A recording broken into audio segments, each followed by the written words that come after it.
میں آپ کو دو حدیثیں سنانا چاہتا ہوں۔ سنن ابن ماجہ کی روایت ہے حضرت ابو ہریرہ سے رضی اللہ تعالی عنہ، قال قال رسول اللہ صلی اللہ علیہ وسلم اذا وقعت الملاحم بعث اللہ بعثا من الموالی ہم اکرم العرب فرسا واجودہ سلاحا یوید اللہ بہم الدین، رواہ ابن ماجہ عن ابی ہریرہ رضی اللہ تعالی عنہ۔ جب ملاحم کا دور شروع ہوگا تو اللہ تعالیٰ اٹھائے گا ایک لشکر یا لشکروں پر لشکر موالی میں سے۔ موالی کون ہے؟ عربوں نے جب فتح کیا تھا اس پورے علاقے کو خلافت راشدہ کے دوران، اور پھر وہ لوگ جو ہے ایک رائے تو یہ تھی کہ انہیں غلام بنایا جائے سارے آبادیوں کو، لیکن یہ کہ حضرت عمر کا اجتہاد تھا، اس کے مطابق جو ان کو غلام نہیں بنایا گیا تو وہ موالی کی حیثیت رکھتے۔ عربوں میں دم نہیں ہے، موالی میں سے لشکر اٹھیں گے کہ جو در حقیقت حضرت مہدی کی حکومت کو قائم کریں گے۔ دوسری حدیث سنیے عن عبداللہ بن الحارث رضی اللہ تعالی عنہ، اور یہ ابن ماجہ کی روایت ہے، قال قال رسول اللہ صلی اللہ علیہ وسلم یخرج الناس من المشرق فیوطئون للمہدی یعنی سلطانہ، لشکر نکلیں گے، لوگ آئیں گے مشرق سے اور وہ حضرت مہدی کی حکومت کو جمائیں گے اور قائم کریں گے۔ اب ذرا نوٹ کیجئے کہ جزیرہ نما عرب کے مشرق میں کون سے ملک ہیں؟ تین، ایران، افغانستان، پاکستان، یہ تین سالڈ مسلم ممالک، مسلم آبادی اکثریت۔ ویسے تو یہ کہ آگے ہندوستان میں 20 کروڑ مسلمان ہیں، لیکن وہ 20 کروڑ جو ہے وہ تو 80 کروڑ کے اندر تحلیل ہو جاتے ہیں غیر مسلموں میں، لیکن یہاں جو معاملہ ہے یہ غالب اکثریت کے۔ ان میں سے ایران کا معاملہ جہاں تک ہے نمبر 1 یہ کہ وہ شیعہ عقائد کے حصار میں بند ہے، اس سے ادھر ادھر ہونا اس کے لیے ممکن نہیں۔ حدیث میں یہ بھی آتا کہ اصفہان سے 70,000 یہودی دجال کا ساتھ دیں گے۔ لیکن بہرحال خراسان ایک صوبہ ہے افغانستان کا اس وقت بھی شمال مشرقی کونے میں، مجھے امید ہے وہاں سے خیر کی، کیونکہ خراسان کا لفظ وہاں پہ شامل ہے، اور حضور کی حدیث میں بعد میں آپ کو سناؤں گا کہ خراسان سے فوجیں چلیں گی جو یروشلم کو دوبارہ حاصل کریں گی، فتح کریں گی۔ جیسے پہلے یروشلم کھویا عربوں نے تھا، دوبارہ حاصل کیا تھا کرد نے، کرد خون صلاح الدین ایوبی رحمت اللہ علیہ، ایسے اب پھر عربوں نے کھویا ہے، لیکن لینے والے خراسان سے لشکر آئیں گے۔ یخرج من خراسان رایات سود لا یردها شیء حتی تنصب بإیلیا، خراسان کے علاقے سے کالے علم لے کر لشکر چلیں گے جن کے رخ کو کوئی موڑ نہیں سکے گا جب تک کہ وہ جا کر یروشلم میں نصب نہ ہو جائے۔ اس کے بعد نام آتا ہے پاکستان کا۔ یہ ہے میری اور آپ کی داستان، اور یہ ہے سبب جس کی وجہ سے کہ میں آپ سے یہ گفتگو کر رہا ہوں۔ اصل میں تو کس لیے؟ محض ایک علمی استفادہ، محض اپنی بات آراء کو ظاہر کرنے کا شوق نہیں، بلکہ یہ کہ اپنی ذمہ داری ہم پہچانیں کہ ہم کس مقام پر کھڑے ہیں۔ دیکھیے اس پاکستان کے بارے میں یا ہندوستان کے بارے میں علامہ اقبال نے کہا تھا اپنے ترانہ ملی میں، میرے عرب کو آئی ٹھنڈی ہوا جہاں سے، میرا وطن وہی ہے، میرا وطن وہی ہے۔ اور مجھے بتایا گیا کہ سنن ابی داؤد میں یہ روایت موجود ہے کہ حضور نے فرمایا کہ ہندوستان کی طرف سے مجھے ٹھنڈی ہوا آتی، اگرچہ مجھے وہ حدیث ابھی نہیں ملی ہے، لیکن حزب التحریر کا ایک کارڈ مجھے ملا تھا، تو اس میں اس حدیث کا اور اس میں ابو داؤد کی روایت کا حوالہ موجود تھا۔ لیکن میں جو چیز آپ کو بتا چکا ہوں وہ یہ کہ الف ثانی کا پورا تجدیدی کارنامہ اس ہندوستان کی سرزمین میں ہوا۔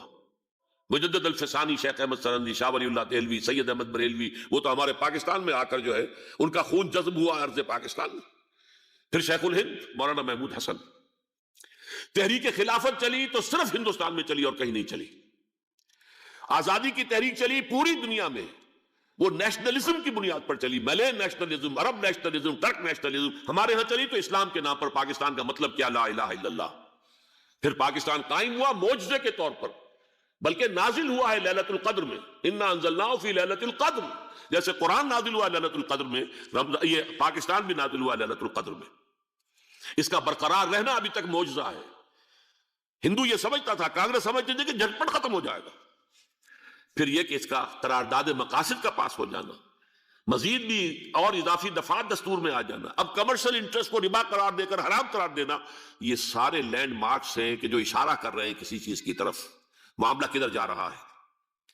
پھر یہ کہ یہ جو 14ویں صدی کے مجدد تھے شیخ الہند، اس کے بعد سے کچھ ایسی شخصیتیں عظیم پیدا ہوئی ہیں ہند میں، جن کو میں سمجھتا ہوں کہ 14ویں صدی کے مجدد اور 15ویں صدی کے مجدد کے درمیان، یہ 15ویں صدی کے مجدد کی راہ کو سیدھا کرنے والے، جیسے کہ حضرت یحییٰ نے کہا تھا میں تو آنے والے کا راستہ سیدھا کر رہا ہوں، حضرت عیسیٰ کے لیے، ایسے ہی 15ویں صدی کے لیے امام مہدی کے لیے راستہ صاف کرنے والے سب سے پہلے علامہ اقبال، جنہوں نے اسلام کا تصور دین کی حیثیت سے دوبارہ زندہ کیا ہے، ورنہ اسلام ایک مذہب کی شکل اختیار کر چکا تھا۔ پھر مولانا مودودی، مولانا ابوالکلام آزاد حکومت الہیہ کے نعرے کے ساتھ میدان میں آئے۔ یہ اقبال نے جو تصور پیش کیا تھا اس پر عملی جد و جہد کے لیے حزب اللہ قائم ہوئی۔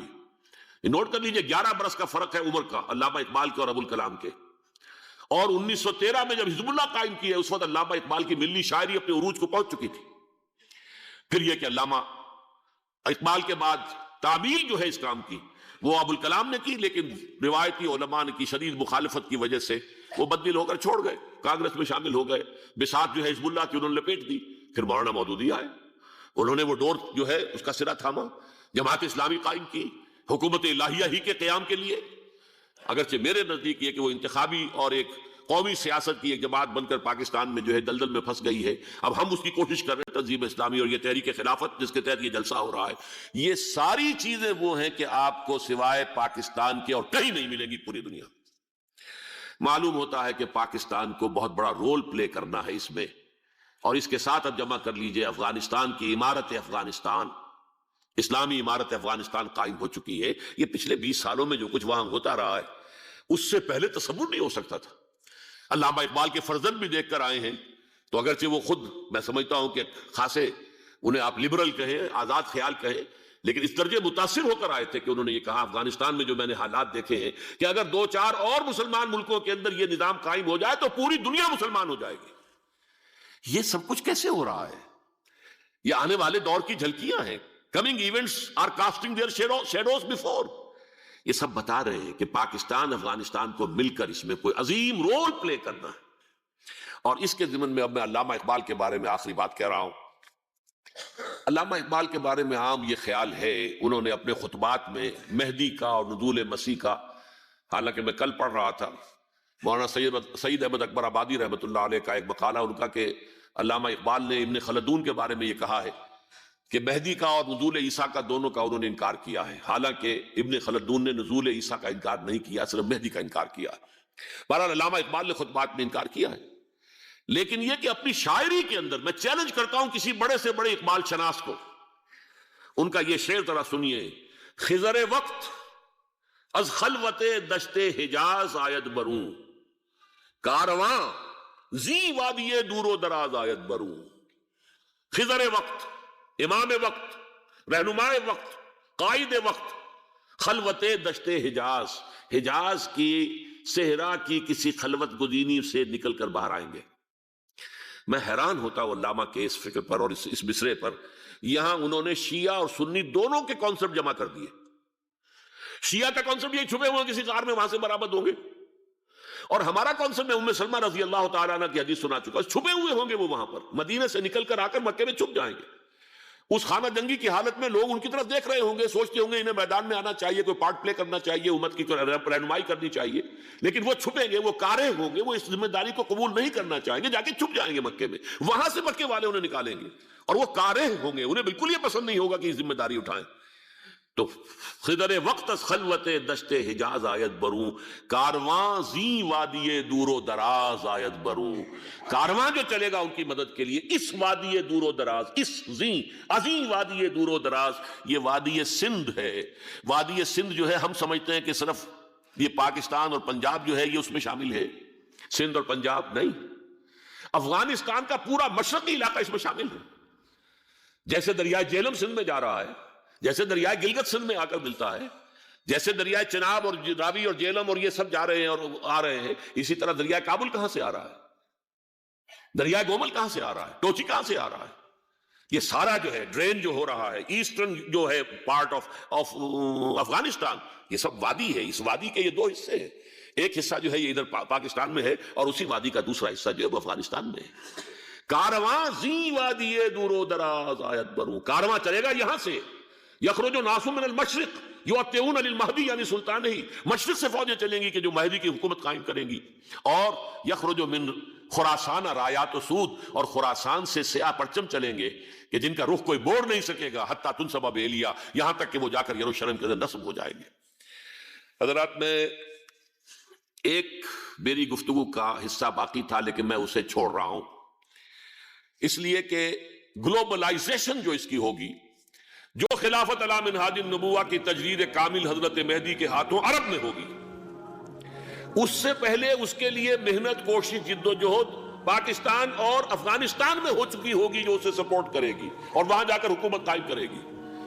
اس کے بعد گلوبلائزیشن کا جو مرحلہ اس کا ہے وہ حضرت مہدی کے ہاتھوں نہیں ہے، وہ حضرت عیسیٰ ابن مریم ان کے نزول کے بعد ہے، جن کے نزول کے بعد دجال کا خاتمہ ہوگا اور یہودیوں کا استحصال ہوگا۔ مسلمانوں پر بھی بڑی تکالیف عربوں پر آئیں گی، شدائد آئیں گے، لیکن یہ وہ میں حصہ ملتوی رکھتا ہوں کسی دوسری محفلوں، کسی دوسری مجلس اور نشست پر۔ اب میں آپ کو ذرا اس جو انسانوں میں سے انسان دشمنی کا جن کا سب سے بڑا رول ہے، میں ان کی 2000 سالہ تاریخ کا آپ کے سامنے نقشہ رکھنا چاہتا ہوں۔ ان 1400 سال کا تو میں نے صرف 4 آپ کو پوائنٹس بتائے۔ موسیٰ سے عیسیٰ تک 1400 برس علیہ السلام، 2 مرتبہ عروج، 2 مرتبہ زوال، اشیریوں کے ہاتھوں پٹوائی، بابلیوں کے ہاتھوں پٹانا، گریکس کے ہاتھوں مرمت، رومنز کے ہاتھوں مرمت۔ یہ جو 2000 سال ہیں، کیونکہ اب تو ظاہر بات ہے 21ویں صدی شروع ہو گئی، 20 صدیاں حضرت مسیح کو پوری ہو گئی۔ پہلی بات نوٹ کیجئے، حضرت مسیح کی پیدائش ہے سن 1 قبل مسیح۔ یہ نقطہ آپ نے کبھی سنا ہے یا نہیں؟ جب ملینیم کا سلسلہ شروع ہوا تھا پچھلے سال تو میں نے بیان کر دیا تھا کہ ایک عجیب حساب کے اندر انہوں نے غلطی کی ہوئی ہے۔ حضرت مسیح کی پیدائش ہوئی 25 دسمبر کو، سن انہوں نے شروع کر دیا، اس کے بعد جنوری آئی تو پہلا سال شروع ہو گیا۔ اگر جنوری سے پہلا سال شروع ہوا تو یہ 6 دن جو ہے تو اس کے پچھلے سال میں تھے، لہذا کہا جائے گا کہ Jesus Christ was born 1 year before Christ, BC۔ تو 1 قبل مسیح میں حضرت مسیح کی پیدائش ہوئی۔ یہ آخری اسرائیلی نبی اور رسول۔ یہودی علماء کی مخالفت، دشمنی، سولی پر چڑھوا دینا میں بیان کر چکا ہوں۔ سن 33 عیسوی میں جبکہ حضرت مسیح کی عمر 33 برس تھی، اللہ تعالیٰ نے انہیں زندہ آسمان پر اٹھا لیا، لیکن یہودیوں نے اپنے خیال کے مطابق انہیں سولی پر چڑھوا دیا، ان کی موت واقع ہو گئی۔ اگرچہ اس کے بعد یہ اختلاف ہے ان میں، یہودی کہتے ہیں وہ سولی پر چڑھ گیا، ختم ہوا، مر گیا، عیسائی کہتے ہیں نہیں، انتقال ہوا ہے مسیح کا صلیب پر، لیکن پھر وہ دوبارہ زندہ ہو گئے ہیں۔ ان کی لاش ایک غار میں رکھ دی گئی تھی، وہاں ریزریکشن ہو گیا، ان کا باعث بعد الموت وہی ہو گیا، اور پھر انہیں اللہ نے زندہ آسمان پر اٹھا لیا۔ تو ہمارے اور عیسائیوں کے درمیان نوٹ کر لیجئے، یہ چیز مشترک ہے کہ حضرت مسیح آسمان پر زندہ اٹھائے گئے۔ فرق کیا ہے؟ وہ سمجھتے ہیں کہ سولی دیے گئے، سولی پر مرے، پھر زندہ ہوئے، پھر گئے۔ ہم سمجھتے ہیں کہ نہیں، وما صلبوہ وما قتلوہ، انہوں نے نہ صلیب دے سکے انہیں اور نہ انہیں قتل کر سکے، بل رفع اللہ الیہ، اللہ نے اٹھا لیا۔ پھر ہمارا اور یہ اس کا عیسائیوں کا ایک اور اتفاق ہے، سیکنڈ کمنگ آف جیسس، حضرت مسیح دوبارہ آئیں گے۔ یہ عیسائیوں کا بھی عقیدہ ہے اور ہمارا بھی۔ بہرحال تو جیسا کہ میں نے عرض کیا کہ اس وقت یہ عذاب استیصال، عذاب اکبر کے مستحق ہو چکے تھے، لیکن اللہ نے ان کی مدت دراز کی ہے۔ لیکن ان پر دنیاوی عذاب کا ایک کوڑا جو ہے اللہ تعالیٰ کی طرف سے اسی وقت برسا، دنیاوی عذاب دنیا میں رہتے ہوئے ختم نہیں کیا گیا۔ 37 برس بعد حضرت مسیح کے رفع سماوی کے 37 برس بعد سن 70 میں یہودیوں نے بغاوت کی رومیوں کے خلاف۔ رومی ٹائٹس جنرل تھا ایک، اس نے پھر جو حملہ کیا ہے، 1,33,000 یہودی ایک دن میں قتل کیا یروشلم میں، اور ہیکل سلیمانی گرا دیا۔ وہ ہیکل پہلے بھی گرا تھا، پہلے 1400 سال کے دوران میں بھی نبوکڈنضر نے گرایا تھا، لیکن پھر اس کے 150 سال بعد انہوں نے دوبارہ بنا لیا تھا، اس لیے وہ اسے سیکنڈ ٹیمپل کہتے ہیں۔ پہلا ٹیمپل جو حضرت سلیمان نے بنایا تھا، نبوکڈنضر نے گرا دیا 587 قبل مسیح میں، پھر دوبارہ انہوں نے 150 سال کے بعد بنا لیا۔ وہ اس تاریخ کا حصہ ہے، میں نے جس کے بارے میں آپ کو تفصیل نہیں بتائی۔ اس میں یہ ہوا سن 70 میں وہ گرا دیا گیا، وہ آج تک گرا پڑا ہوا ہے۔ نمبر 2، یہ کہہ دیا گیا کہ یہودیوں اس ارض فلسطین سے نکل جاؤ، تم یہاں نہیں رہ سکتے۔ لہذا جس کا جہاں سینگ سمایا چلا گیا، یورپ میں چلے گئے، ایشیا میں آ گئے، عرب میں آ گئے، یہ 3 قبیلے جو رات بھی میں نے عرض کیا تھا، بنو قینقاع، بنو نذیر اور بنو قریظہ، یہ وہاں سے آ کے مدینے میں آباد ہو گئے، جس کا جہاں سینگ سمایا، افریقہ میں، ہندوستان میں، جہاں چلے گئے۔ ڈایاسپورا اسے کہتے ہیں، وہ آپ نوٹ کر لیجیے اس لفظ کو، ڈایاسپورا، ہمارا دور انتشار، جبکہ ہمیں ہماری اصل سرزمین تو فلسطین ہے، حضرت ابراہیم کا مسکن، حضرت اسحاق حضرت یعقوب کا مسکن فلسطین، یہ ہے ہماری اصل جاگیر، یہ تو ہماری جدی پشتی جاگیر ہے، لیکن یہاں سے نکال دیے گئے سن 70 عیسوی میں، اور وہاں سے لے کے 1917 تک ان کا ڈایاسپورا جاری رہا۔ یہ دور انتشار ہے۔ اس دور انتشار کے چند حصے ہیں جس کو میں چاہتا ہوں کہ آپ علیحدہ علیحدہ سمجھ لیں۔ دور انتشار کا جو پہلا جو ہے تقریباً 300 برس، رومی حکمران تھے، وہ یہودیوں کے بھی دشمن تھے اور عیسائیوں کے بھی دشمن تھے، عیسائی اور یہودی ایک دوسرے کے بھی دشمن تھے، لیکن رومی سمجھتے تھے کہ یہ ایک ہی تھیلی کے چٹے بٹے ہیں۔ رومیوں کے نزدیک عیسائی بھی یہودیوں ہی کا ایک فرقہ تھے، کوئی علیحدہ مذہب تو تھا ہی نہیں، لہذا رومی جو ہیں رومنز، وہ ان دونوں کو ستاتے تھے، مارتے تھے، اور یہ آپس میں لڑتے تھے، یہودی عیسائیوں کو مارتے تھے، عیسائی یہودیوں کو مارتے تھے۔ یہ ہے 300 برس تک کی تاریخ۔ سن 300 عیسوی میں کیا ہوا؟ ایک معجزہ ہو گیا۔ بہت عظیم ایمپرر کانسٹینٹائن، قسطنطین اعظم، رومن ایمپررز میں سے بہت بڑا ایمپرر، وہ عیسائی ہو گیا۔ اب تو معاملہ بالکل تلپٹ ہو گیا، پوری سلطنت عیسائی ہو گئی۔ اب عیسائیوں کے عیش ہو گئے اور یہودیوں پہ مار پڑنی شروع ہوئی۔ اب عیسائیوں کا آپ خود سوچئے کہ جنہیں وہ خدا بنا بیٹھے ہیں، خدا کا بیٹا قرار دے رہے ہیں، ان کے قاتل کون؟ یہودی بدماش۔ لہذا ان کی وہ پٹائی شروع ہوئی ہے یورپ میں، پوری رومن امپائر میں، انہیں ذلیل کیا گیا، شہروں میں آمد بند، علیحدہ رہو، گھیٹوز کے اندر رہو۔ یہودی کا نام جو ہے وہ گالی بن گیا، جیسے آج بھی یہودی گالی کہتے ہیں، جیسے خنزیر کا لفظ، وہ بھی اللہ کی مخلوق ہے، لیکن آپ کو معلوم ہے کوئی شخص زبان پہ نام نہیں لانا چاہتا خنزیر کا، سور کا، ہے تو مخلوق، وہ بھی ایک حیوان ہے۔ ایسے ہی یہ یہودی گالی، جھوٹ گالی۔ لہذا ایک طرف تو ان دونوں کے درمیان دشمنی، جس کو قرآن کہتا ہے وَأَغْرَيْنَا بَيْنَهُمُ الْعَدَاوَةَ وَالْبَغْضَاءَ، ہم نے ان کے مابین دشمنی جو ہے پیدا کر دی۔ اور جب یہ پوری سلطنت عیسائی ہو گئی تو قافیہ تنگ ہو گیا یہودیوں کا۔ اب آئیے 571 عیسوی، یعنی جبکہ ڈایاسپورا کو کتنا عرصہ ہو چکا تھا؟ 500 برس۔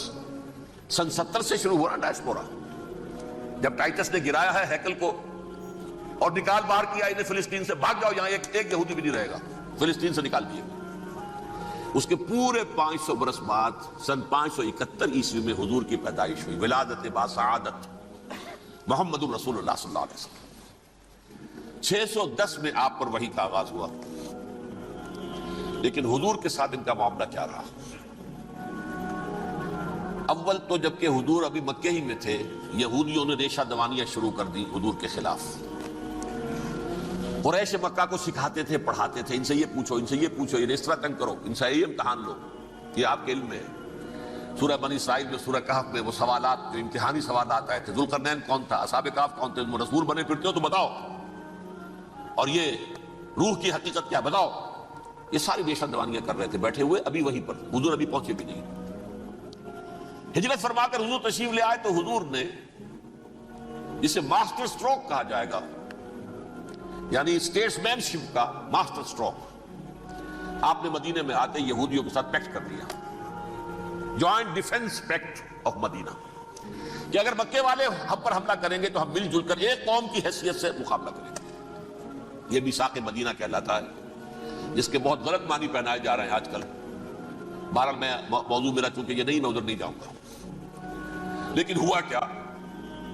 ہر مرتبہ یہ خیانت کے مرتکب ہوئے، ان میں جو عہد کیے تھے ان سے پھرے، اندر ہی اندر سازش، ریشہ دوانی، حضور کی بدترین دشمنی۔ سورہ نساء کی آیت نمبر 12 میں 14 میں 13 میں فرمایا ہے لا تزال تطلع علی خائنۃ منہم، اے نبی ہمیشہ آپ کے علم میں ان کی طرف سے خیانتیں بددیانتیاں آتی رہیں گی. اور بار بار وہ مسلسل جنگ کی آگ بھڑکاتے تھے. قریش کو دعوت دیتے آؤ آؤ آؤ ہم اندر سے بغاوت کر دیں گے, تم آؤ تو صحیح, ختم کریں محمد کو اور اہل ایمان کو صلی اللہ علیہ وسلم رضی اللہ تعالیٰ عنہ اجمعین. لیکن پھر جب وہ آتے تھے تو یہ دبک جاتے تھے, ان میں ہمت نہیں تھی. میدان کے مرد نہیں رہے تھے. یہ سورہ حشر میں ان کا نقشہ کھینچا گیا ہے. کھلے میدان میں مقابلے کی اس کے اندر صلاحیت ہی نہیں ہے. یہ تو فصیلوں کے پیچھے سے, جیسے عورتیں کہیں دیہات میں لڑائی ہوتی ہے تو مرد جو ہے گلیوں میں لڑتے ہیں, عورتیں اوپر سے پتھر پھینکتی ہیں, بس وہ کام یہ کر سکتے تھے. من ورائے جدر, فصیلوں کے پیچھے سے, جنگ میں میدان میں نہیں آ سکتے. بہرحال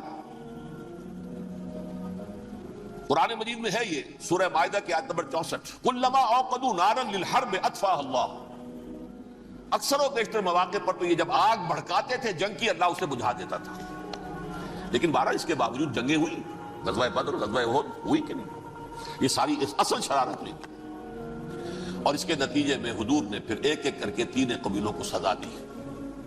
غزوہ بدر کے فوراً بعد بنو قینقاع نکالے گئے مدینے سے, غزوہ احد کے فوراً بعد بنو نذیر نکالے گئے, اور غزوہ احزاب کے بعد بنو قریظہ نکال دیے گئے.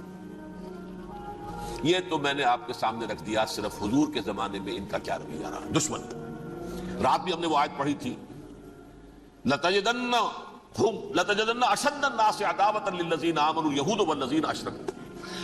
اہل ایمان کی دشمنی میں شدید ترین تم پاؤ گے یہودیوں کو اور مشرکین. مشرکین بھی بعد میں ہے, پہلے یہودی. حضور کے بعد کیا ہوا آپ یہ نوٹ کیجئے, یہ ان کی تاریخ کا دوسرا دور ہے. حضرت عمر رضی اللہ تعالیٰ عنہ کا عہد خلافت ہے. بیت المقدس کا محاصرہ کیا گیا, فصیل بڑی اونچی, شہر اندر سے سیلف سفیشنٹ, حملے کا راستہ کوئی نہیں, محاصرہ طول کھینچ رہا ہے, لیکن ان کے پاس رسد بھی موجود ہے, پانی بھی موجود ہے, وہ دروازے بند کر کے بیٹھے ہوئے ہیں. بالآخر اللہ تعالیٰ کی مشیت کا ظہور کیسے ہوا, ان کے کچھ علماء آئے فصیل پر, کہا دیکھو مسلمانوں تم قیامت تک بھی یہاں پڑے رہو گے محاصرہ کر کے, ہمارا یہ شہر فتح نہیں ہوگا. ہاں ایک درویش بادشاہ کے ہاتھوں یہ شہر فتح ہونا ہے, لیکن تمہارے اندر ہمیں وہ نظر نہیں آ رہا. ابو عبیدہ بن الجراح رضی اللہ تعالی عنہ امین هذه الامہ, ان کا فوراً ذہن گیا وہ درویش بادشاہ مدینے میں بیٹھا ہوا ہے عمر رضی اللہ تعالی. اب ایک اور عمر بھی ہے جو قندار میں بیٹھا ہے, نقشہ وہی ہے, سادگی کی حد تک نقشہ وہی ہے, بالکل وہی, اپنی آنکھوں سے دیکھا وہی سادگی. عمر اول عمر ثانی تھے عمر بن عبد العزیز. اب ایک اللہ کے فضل سے اللہ تعالیٰ ایدہ اللہ بنصرتہ, اللہ تعالیٰ ان کی نصرت فرمائے, دشمنوں کو ان کے مقابلے میں نیست و نابود کرے. انہوں نے ریکویسٹ بھیج دی کہ حضور تشریف لائیے, یہ شہر فتح ہو جائے گا. وہ ہے سفر تاریخی, اتنا طویل سفر, تقریباً 700 میل, ایک اونٹ, ایک خادم, ایک منزل پہ امیر المومنین اوپر بیٹھے, خادم آگے چل رہا ہے, اگلی منزل پہ خادم اوپر بیٹھا ہے, امیر المومنین آگے جا رہے ہیں. اور جب پہنچے ہیں تو وہ باری تھی خادم کی. انہوں نے ہاتھ جوڑ دیا, حضور خدا کے لیے تم کیا کہیں گے لوگ, وہ میرا برا حال کر دیں گے, تمہیں شرم نہیں آئی, امیر المومنین پیدل آگے چل رہے ہیں نکیل پکڑ کر, اور تم بیٹھے ہو اوپر براجمان ہو. حضرت عمر فرمایا الدور دورک, نہیں باری تمہاری ہے, بیٹھ. اس حال میں پہنچے ہیں. اور پھر یہ کہ ابو عبیدہ بن الجراح آئے ہیں, استقبال کیا ہے تو دیکھا ہے اس حال میں چلے آ رہے ہیں. عمر نکیل پکڑے ہوئے چلے آ رہے ہیں, اور کہتے ہیں کہ کہیں کیچڑ ویچڑ تھا, جوتے خراب ہو گئے تھے, وہ بھی اتار کے ہاتھ میں پکڑے ہوئے, کپڑے تو تھے ہی پھٹے ہوئے. انہوں نے کہا بھی حضرت ابو عبیدہ نے, دیکھیے یہ بڑا متمدن ملک ہے, بڑا مہذب علاقہ ہے یہ, آپ ذرا حلیہ اپنا دوست فرما لیں تب جا کے پیش ہم آپ کو کریں گے. آپ نے فرمایا نحن قوم اعزنا اللہ بالاسلام, ہم وہ قوم ہیں جنہیں اللہ نے عزت دی ہے اسلام کے ذریعے سے, کپڑوں کے ذریعے سے نہیں, دولت کے ذریعے سے نہیں. اسی حال میں گئے ہیں, اوپر سے انہوں نے کھڑے ہو کر نشانیاں دیکھی ہیں, اپنی کتابیں کھولی, ہاں یہ وہی ہے, اچھا لو جی سرنڈر, شہر تمہارے ہاتھ میں. خون کا ایک قطرہ نہیں بہا اور بیت المقدس فتح ہو گیا. لیکن اس وقت حضرت عمر نے ایک نرمی یہ کی کہ یہودیوں کے لیے بھی اسے اوپن سٹی قرار دے دیا. یہ احسان عظیم حضرت عمر کا. اس سے پہلے یہودی آ ہی نہیں سکتا تھا, داخل ہی نہیں ہو سکتا تھا. وہاں وہ آ کر وزٹ نہیں کر سکتا تھا، زیارت نہیں کر سکتا تھا اپنے مقدس مقامات کی۔ حضرت عمر نے یوں سمجھیے کہ تقریباً 550 برس کے بعد ان کے لیے راستہ کھولا ہے کہ ہاں تم آ سکتے ہو، زیارت کر سکتے ہو۔ لیکن یہ عیسائیوں نے لکھوایا معاہدے کے اندر، انہیں یہاں آپ آباد ہونے کی اجازت نہیں دیں گے، لیکن کم وزٹ دی پلیسز، دیکھیں زیارتیں کریں اور جائیں۔ یہ معاہدہ حضرت عمر کا ہے رضی اللہ تعالیٰ، جو پھر خلافت راشدہ کے بعد بنو امیہ نے بھی اس کو آرڈر کیا، بنو عباس نے کیا۔ پھر جو ہمارے یہ ترکوں میں اندر خلافت آئی تو ترک خلفاء نے بھی اس معاہدے کی پوری پابندی کی۔ فلسطین میں آ سکتے ہیں یہودی صرف زائرین کی حیثیت سے، وہاں آباد نہیں ہو سکتے۔ اب آئیے اگلا دور آیا حضرت عثمان کا دور خلافت۔ یہ ہے وہ وقت کہ اب یہود نے امت مسلمہ کی پیٹھ میں چھرا کھولا۔ وہ کیسے؟ ایک یہودی عبداللہ ابن سبا اسلام کا لبادہ اوڑھ کر آ گیا، معاشرے کا جائزہ لے لیا۔ ان میں بنو ہاشم اور بنو امیہ میں جو پرانی کشاکش تھی اس کے کچھ نہ کچھ جراثیم باقی ہیں، اگر ان کو ذرا بھڑکا دے تو مسلمانوں میں انتشار پیدا ہو جائے۔ کہا یہ عثمان کون ہے؟ یہ تو بنو امیہ میں سے ہے، یہ حق تو بنو ہاشم کا ہے، خلافت ان کے پاس ہونی چاہیے، محمد کے تو رشتہ دار وہ ہے صلی اللہ علیہ وسلم۔ عوام الناس کے اندر بات پھیلنی شروع ہوئی۔ پھر ایک بڑی سازش کے انداز میں حضرت عثمان کے خلاف پروپیگنڈا، حضرت عثمان کے جو عاملین تھے، گورنر تھے، ان کے خلاف پروپیگنڈا، اور ایسی ہوشیاری کرتے تھے کہ کوفے میں کوفے کے حاکم کے خلاف کچھ نہیں کہنا، اجی مصر میں یہ ہو رہا ہے، اجی شام میں یہ ہو رہا ہے، اجی یہ جو عثمان ہے وہ یہ کر رہا ہے، یہ ظلم ہو رہا ہے، یہ لوٹ مار ہو رہی ہے، یہ خیانتیں ہو رہی ہیں۔ اب نہ تو اس زمانے میں مینز آف کمیونیکیشن، کیسے تصدیق کریں؟ افواہیں تو آپ آج کراچی کے اندر شروع ہو جائے تو پتہ نہیں چل سکتا کسی کو کہ کیا اس میں صداقت ہے کیا جھوٹ ہے، اور بری بات جو ہے فطرت انسانی کی کمزوری ہے وہ فوراً قبول کرتا ہے، کسی کے بارے میں اچھی بات ماننے کو تیار نہیں ہوتا لیکن بری بات تو فوراً تیار۔ بہرحال یہ فتنہ انہوں نے اٹھایا، حضرت علی کی الوہیت کا فتنہ اٹھایا، حضرت عثمان کے خلاف الفتنۃ الکبریٰ برپا کیا، حضرت عثمان شہید ہوئے۔ اس کے بعد 5 برس تک مسلمان ایک دوسرے کی گردنیں کاٹتے رہے، باہمی خانہ جنگی ہوئی، امت کو وہ زخم لگایا ہے جو آج تک جس سے خون رس رہا ہے۔ یہ شیعان عثمان اور شیعان علی تھے جو بعد میں پھر سنی اور شیعہ ہو، اور آج تک فتنہ کس نے جگایا؟ ایک عبداللہ ابن سبا یہودی اور اس کے کارندے، شیطان کا ایجنٹ، اور انسانوں میں سے بھی اس کے جو بھی حواریین تھے اور شیطانوں کے اندر سے بھی تھے، انہوں نے بھی اس آگ کو بھڑکایا۔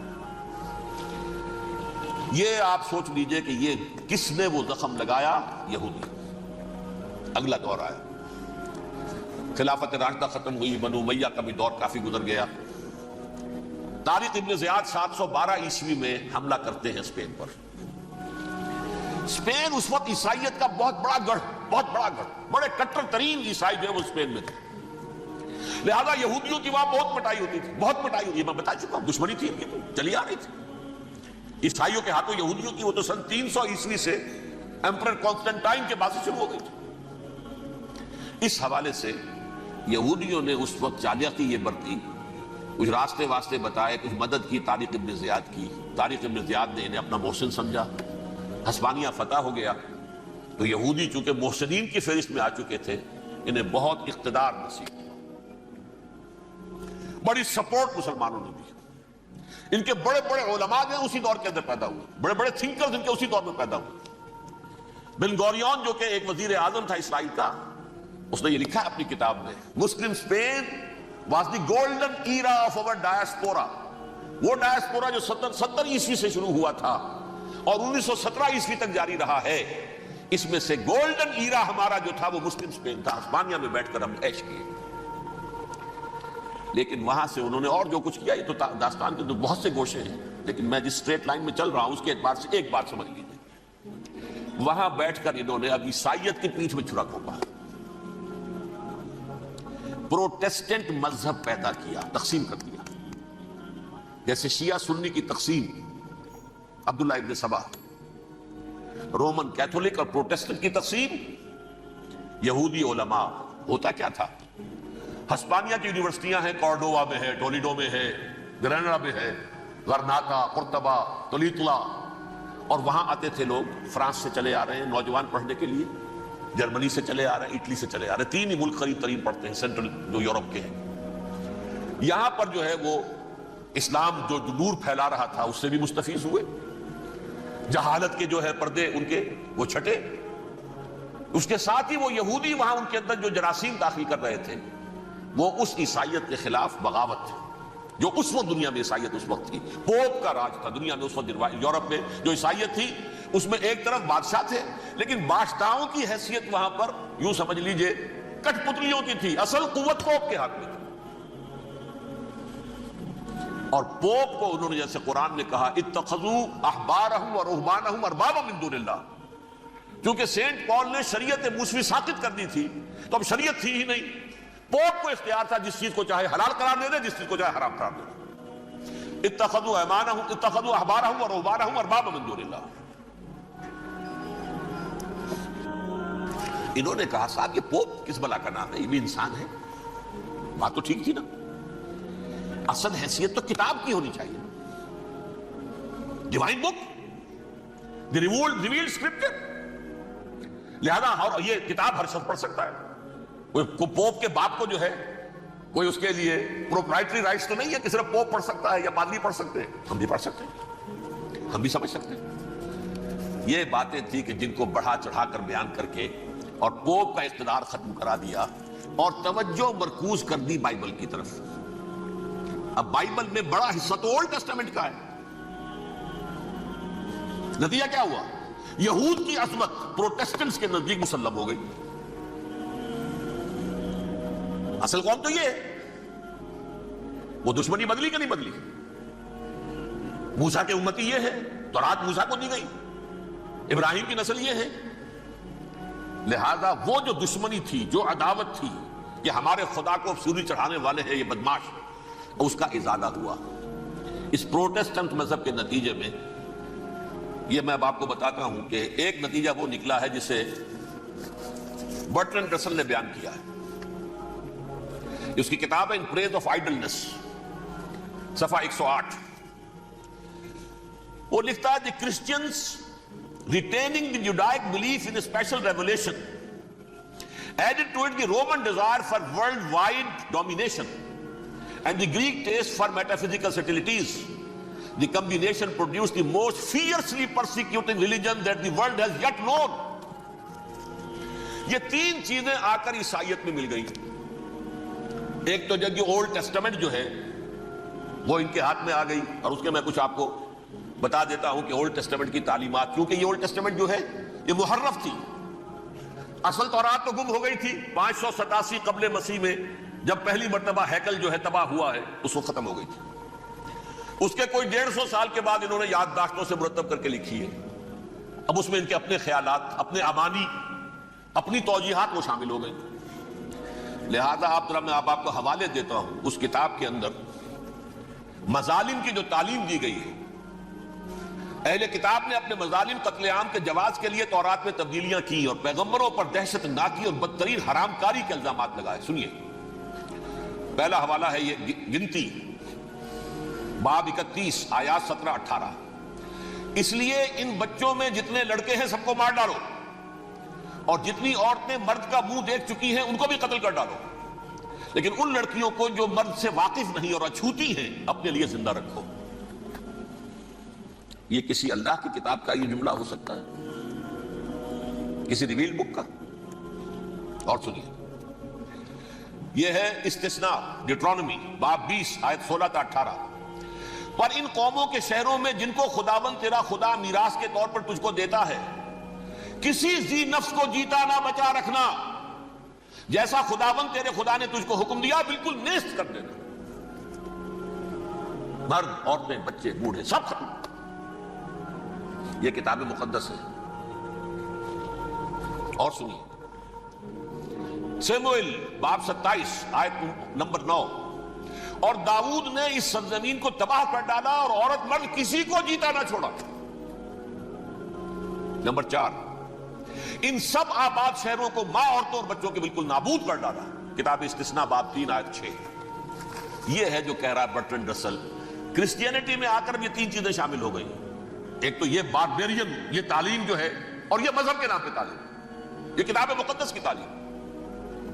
نمبر دو، رومنز کے اندر جو ایک تمنا تھی ورلڈ ڈومینیشن کی، وہ عیسائیت کے اندر آ گئی، اس لیے کہ پوری رومن امپائر جو ہے عیسائی ہو گئی، اسے وراثت کے اندر ورلڈ ڈومینیشن کی جو ایک تمنا تھی وہ مل گئی۔ اور پھر یہ کہ انہوں نے جو توہمات تھے یونانیوں کے، ان کو بھی اپنے ہاں مختلف شکلوں کے اندر جمع کر لیا۔ ان تین چیزوں کا the combination produced the most fiercely persecuting religion that the world has yet known۔ اس کے نتیجے میں دنیا میں تاریخ انسانیت کے اندر جو بدترین خوخار ترین مذہب ہو سکتا ہے، وہ شکل عیسائیت نے اختیار کی۔ اور اس کا مظہر عتم کیا تھا، نوٹ کیجئے، صلیبی جنگیں۔ ایک بات ٹائم ٹیبل کے اعتبار سے نوٹ کر لیجئے گا، فرسٹ ملینیم ختم ہوا، سیکنڈ شروع ہوا۔ ان کے 1000 سال ختم ہوئے تو 11ویں صدی میں سیکنڈ ملینیم شروع ہوا، تو پہلی صلیبی جنگیں ہوئی، لاکھوں مسلمان قتل کیے۔ صرف یروشلم کے اندر اتنا خون بہایا ہے کہ خود ان کے ہسٹورینز لکھتے ہیں کہ جب ان صلیبیوں نے، جب گھوڑوں کے ساتھ وہ چل رہے تھے گلیوں میں، تو ان کے گھوڑوں کے گھٹنوں تک خون کی ندی بہ رہی تھی، جہاں سے گزرے ختم کرتے چلے گئے، آبادیاں کی آبادیاں ختم کرتے۔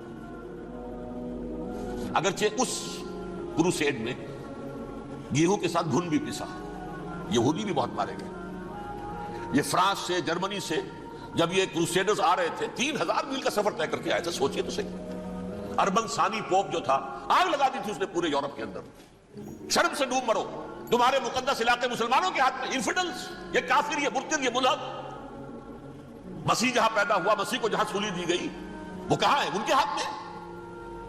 وہ آگ لگائی ہے، 3000 میل کا فاصلہ طے کر کے یہ قومیں آئی ہیں وہاں، اور جو تباہی مچائی ہے تاریخ انسانی میں، ایسی بربریت کی کوئی مثال۔ اور یہ ان کے اپنے ہسٹورینز لکھتے ہیں شرم کے بارے میں، ایسے محسوس ہوتا ہے جیسے ان کی گردنیں جھکی جا رہی لکھتے ہیں۔ اگرچہ بھٹکے ہوئے ہیں، لیکن کبھی بھولی ہوئی منزل بھی یاد آتی ہے راہی کو، اور بھٹکے ہوئے آہو کو پھر سوئے حرم لے چل۔ اس کی ضرورت ہے مسلمان کو پھر اس کا مقصد یاد دلایا جائے۔ پاکستان اس لیے نہیں بنایا گیا تھا کہ ہمارے ہاں ٹاٹے اور برلے نہیں تھے تو ہمارے پاس اس کے بھی باپ وجود میں آ جائیں، اس لیے تو نہیں بنایا گیا تھا۔ پاکستان اس لیے نہیں بنایا گیا تھا کہ جاگیرداروں کی جاگیرداریاں محفوظ ہو جائیں، پاکستان اس لیے تو نہیں بنایا گیا تھا۔ اور یہ کہ نمازیں اور مسجدیں تعمیر ہو جائیں، مسجدیں تو امریکہ میں تعمیر ہو رہی ہیں، عالی شان سے عالی شان، اس لیے پاکستان نہیں بنا تھا۔ آج بھی مسلمان، میں معذرت سے عرض کر رہا ہوں مولانا سے، آج بھی بھارتی مسلمان کی ایوریج نمازی ہونے کے اعتبار سے پاکستانی مسلمان سے کہیں بہتر۔ آج بھی برقع نظر آ جائے گا تو ہندوستان میں نظر آ جائے گا۔ میں نے اپنی آنکھوں سے دیکھا چند سال پہلے، جب مکہ مسجد حیدرآباد دکن میں 3 دن مسلسل میری تقریریں ہوئی ہیں، 10,000 مرد اور 5,000 خواتین، اور ان میں سے کوئی بغیر برقعے کے نہیں تھی۔ ایک سیلاب نظر آ رہا تھا برقعوں کا کہ جب جلسہ ختم ہوا ہے، رات کے 12 بجے 3 دن تک متواتر۔ یہاں کہاں نظر آئے گا برقع آپ کو؟ یہاں تو جس کے بعد 2 پیسے ہو گئے اس نے سب سے پہلے برقع اتار کے پھینک دیا۔ معلوم اچھی طرح سمجھ لیجئے، یہ چیزیں تو وہاں زیادہ ہیں یہاں کی نسبت۔ اصل ضرورت تھی کہ یہاں اس نظام کو قائم کیا جائے، وہ نظام عدل اجتماعی، وہ جس میں حریت ہو، جس میں عام آدمی بھی خلیفہ وقت کو ٹوک سکے۔ یہ کرتا کیسے بن گیا؟ ایک خاتون بھی کھڑی ہو کر دامن پکڑ لے، عمر تمہیں کیا حق ہے کہ ہمارے مہر کے اوپر پابندی لگا رہے ہو، جبکہ اللہ نے نہیں لگائی۔ اللہ قرآن میں قنطارہ کا لفظ استعمال کر رہا ہے۔ ڈھیروں سونا دے دے کوئی شخص اپنی بیوی کو مہر کے اندر، طلاق دیتے وقت اس میں سے کچھ نہیں لے سکتا، آپ کون ہوتے ہمارے حق کے اوپر پابندی لگانے والے؟ اور عمر نے کہا، آج ایک بڑھیا نے وہ اب عمر کو دین سکھایا، آرڈیننس واپس۔ حضرت سعد بن ابی وقاص رضی اللہ تعالی عنہ جو فاتح ایران تھے، وہ گورنر ایسے ہی نہیں بن گئے تھے ریوڑیاں بٹی ہو اور گورنری مل گئی ہو، وہ تو خود فاتح تھے ایران کے، اس لیے گورنر تھے۔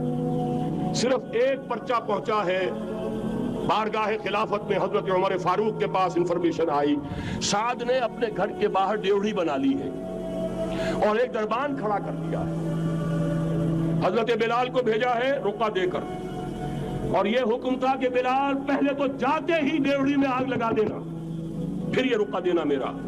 اور رقعے میں لکھا ہوا تھا، ہے سعد، لوگوں کو ان کی ماں نے آزاد کرنا تھا، تم نے انہیں اپنا غلام کب سے بنا لیا ہے؟ یہ دربان کھڑے کر دیا اپنے آگے۔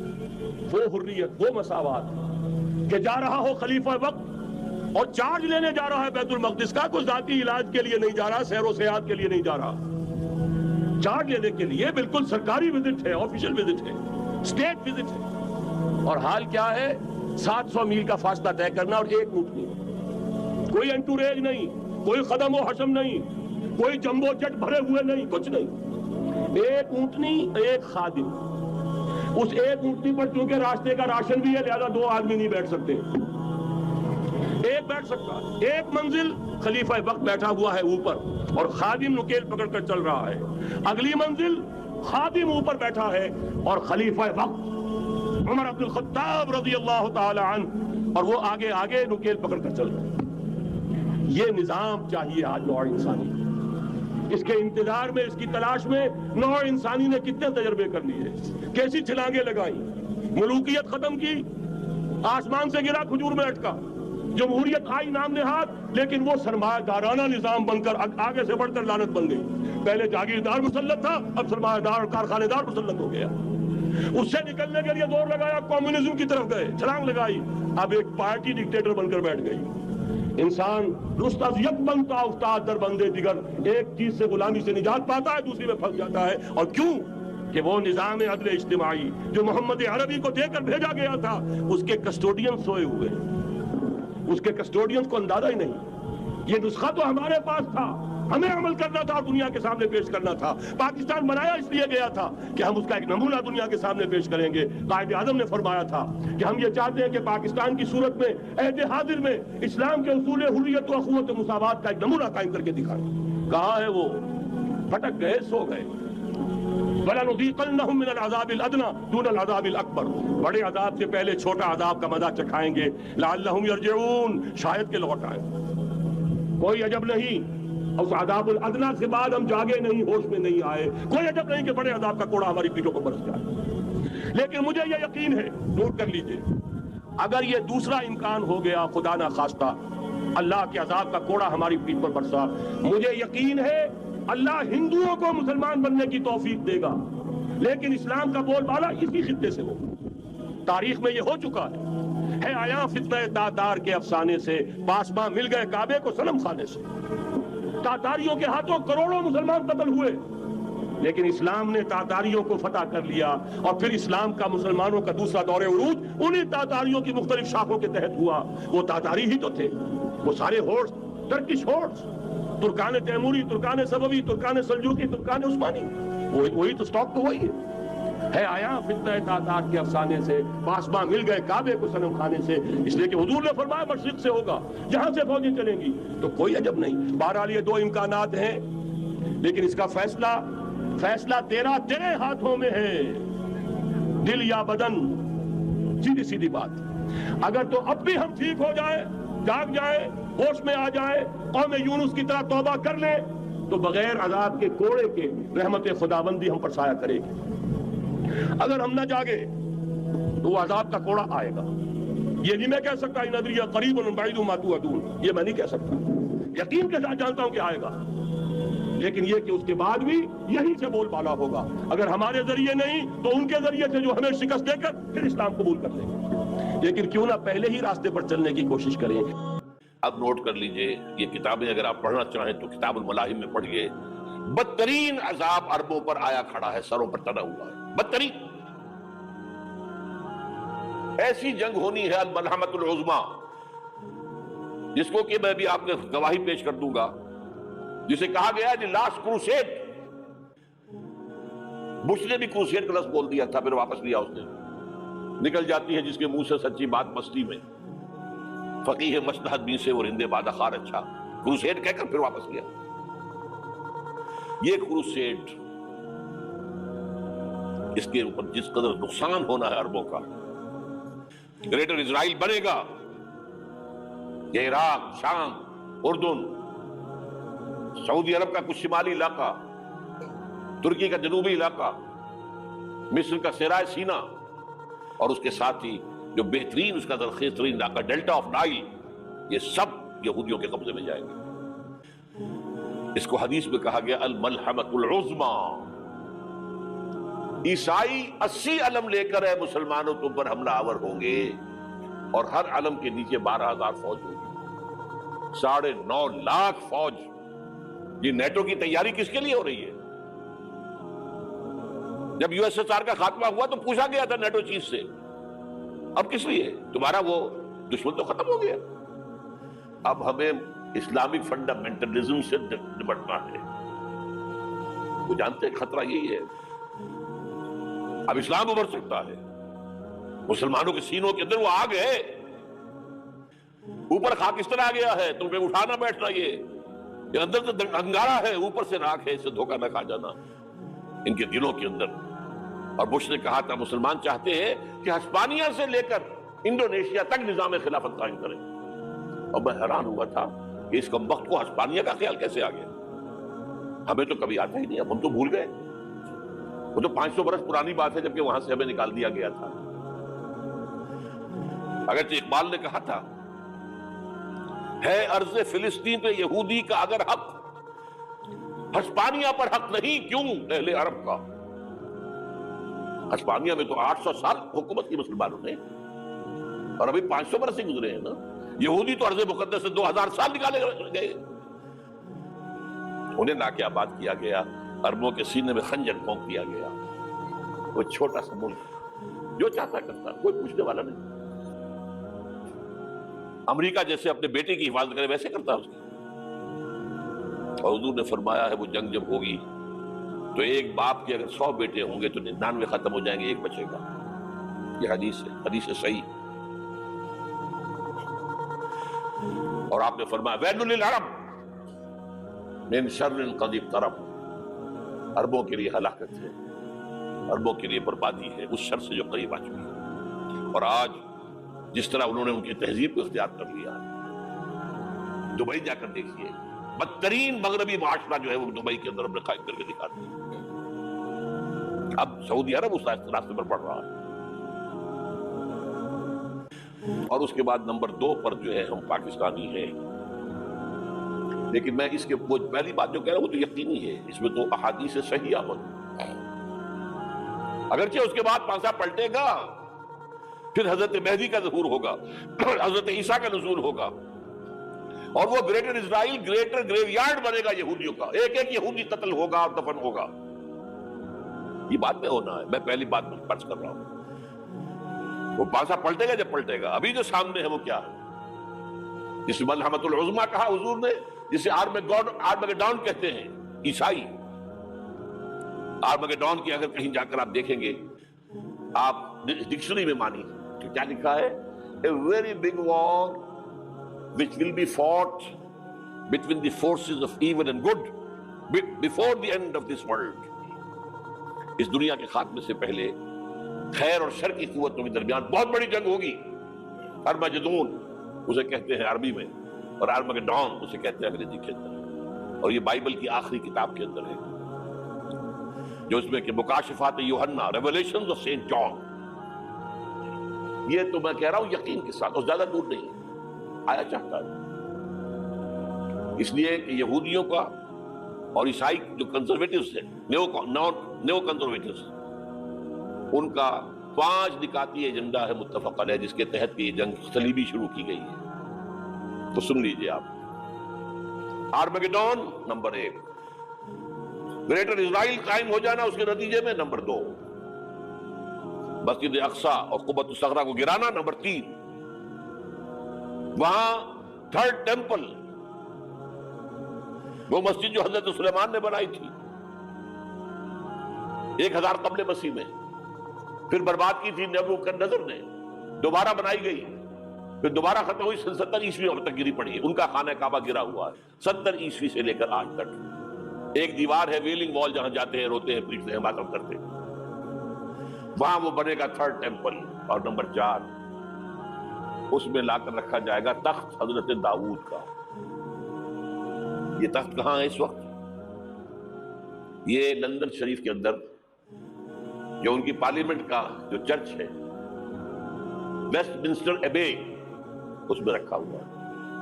ایک پتھر تھا جس پر بٹھا کر حضرت داؤد کی تاج پوشی ہوئی، پھر حضرت سلیمان کی ہوئی، پھر وہ پتھر رکھ دیا گیا جب حضرت سلیمان نے بنایا ہیکل مسجد اقصی، وہاں رہا وہ۔ ہر بادشاہ جو تھا یہودی اسی کے اوپر بٹھا کر اس کی تاج پوشی ہوتی تھی۔ سن 70 میں ٹائٹس نے گرایا اسے ہیکل کو، وہ پتھر لے گیا وہاں سے روم گیا، روم سے آئرلینڈ گیا، آئرلینڈ سے اسکاٹ لینڈ آیا، اسکاٹ لینڈ سے انگلینڈ آیا، اور اب وہ رکھا ہوا ہے 14ویں صدی عیسوی سے آج تک وہ ویسٹ منسٹر ایبے میں رکھا ہوا، ایک کرسی کی سیٹ میں اسے بنا دیا گیا ہے تخت کی شکل میں۔ اب انگریزوں میں کوئی ملکہ ہو، کوئی بادشاہ ہو جس کی بھی تاج پوشی ہونی اس میں ہو، یہ لا کر رکھا جائے گا تھرڈ ٹیمپل میں، اور اس پر یہودیوں کے خیال کے مطابق ان کا مسیحا آئے گا جو مسیح دجال ہوگا، عیسائیوں کے خیال کے مطابق حضرت عیسیٰ آئیں گے، وہ ہمارا بھی خیال ہے حضرت عیسیٰ آئیں گے علیہ السلام۔ بہرحال یہ تو بات کی بات ہے نا، اس وقت جو میں عرض کر رہا ہوں عربوں پر بہت بڑا عذاب، اور پاکستان کا معاملہ البتہ یہ ہے، میں یقین سے نہیں کہہ سکتا، ہینگنگ ان دی بیلنس، ہو سکتا ہے اللہ تعالیٰ ہم پر رحم فرما لے، ہو سکتا ہے، اگرچہ اسی کی شرائط ہوگی۔ چمن کے مالک اگر بنا لیں موافق اپنا شعار، اب بھی چمن میں آ سکتی ہے پلٹ کر چمن سے روٹھی بہار، اب بھی ہو سکتا ہے۔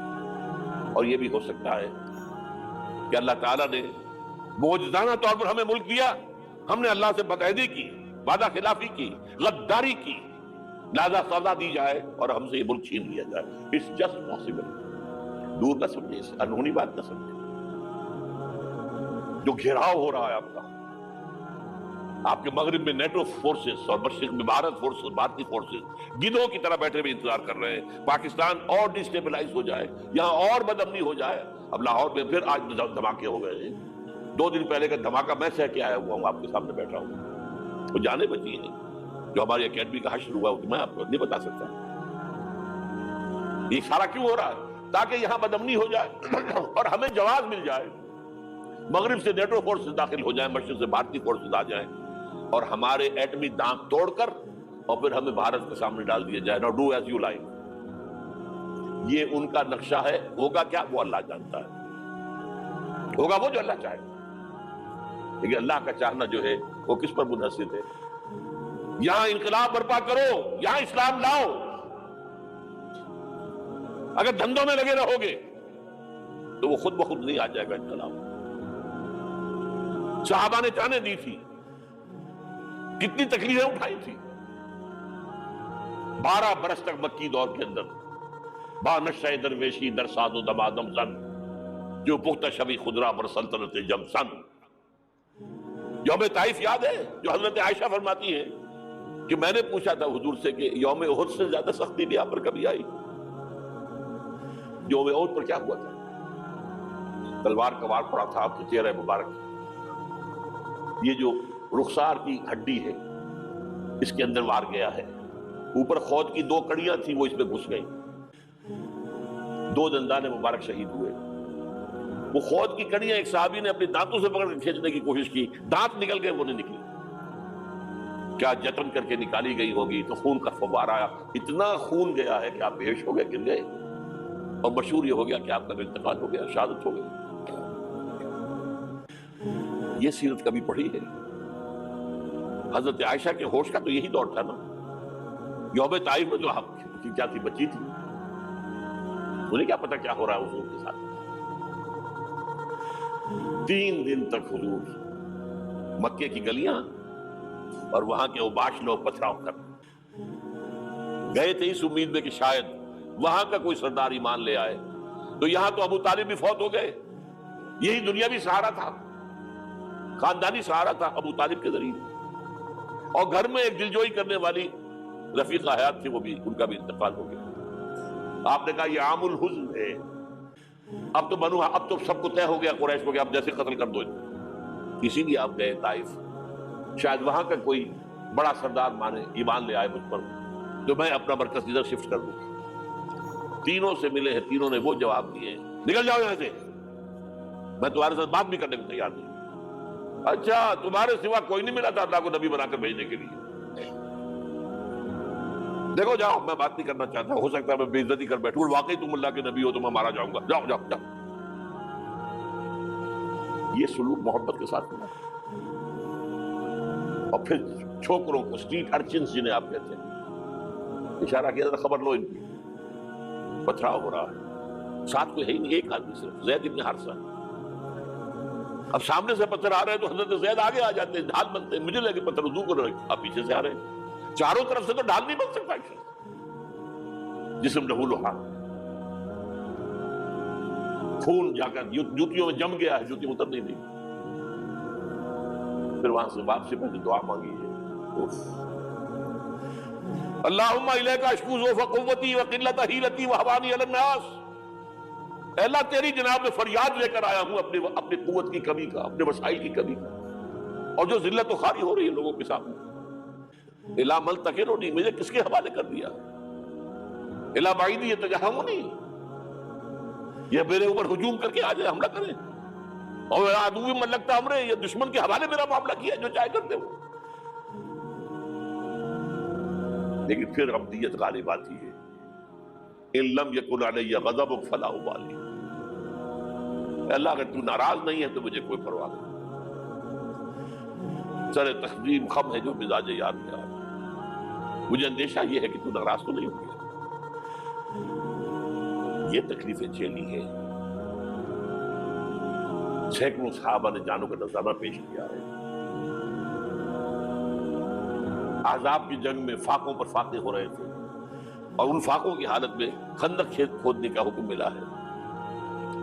لوگوں کی کمریں دوہری ہو رہی ہیں، پتھر باندھے ہیں اپنے پیٹوں سے، اپنے چادروں کے ساتھ کس کر کمر دوہری نہ ہو جائے.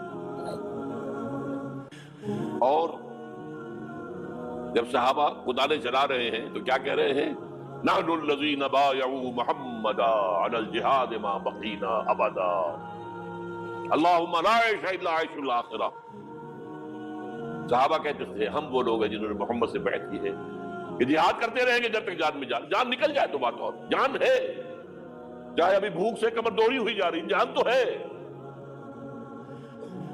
اور ایک دفعہ کہتے تھے اللہم لا عیش الا عیش الاخرہ، اللہ عیش، زندگی تو آخرت کی زندگی ہے. اور حضور فرماتے تھے، حضور کے بیٹھے ہوئے نہیں تھے گاؤں تکیہ لگا کر، پتھر اٹھا کر خندق میں سے لے جا کے باہر پھینک رہے تھے. جب صحابہ کہتے ہیں اللہم لا عیش الا عیش الاخرہ، حضور فرما رہے ہیں فاغفر للانصار والمہاجرہ، اے اللہ ان انصار اور مہاجرین کی مغفرت فرما دے.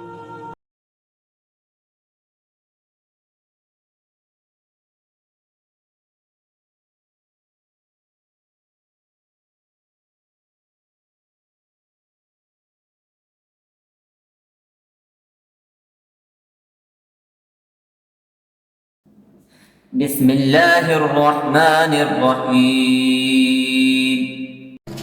السلام علیکم سامعین، ڈاکٹر اسرار احمد صاحب کے مزید بیانات سننے کے لیے ہمارے چینل صدائے ایمان کو سبسکرائب کیجیے.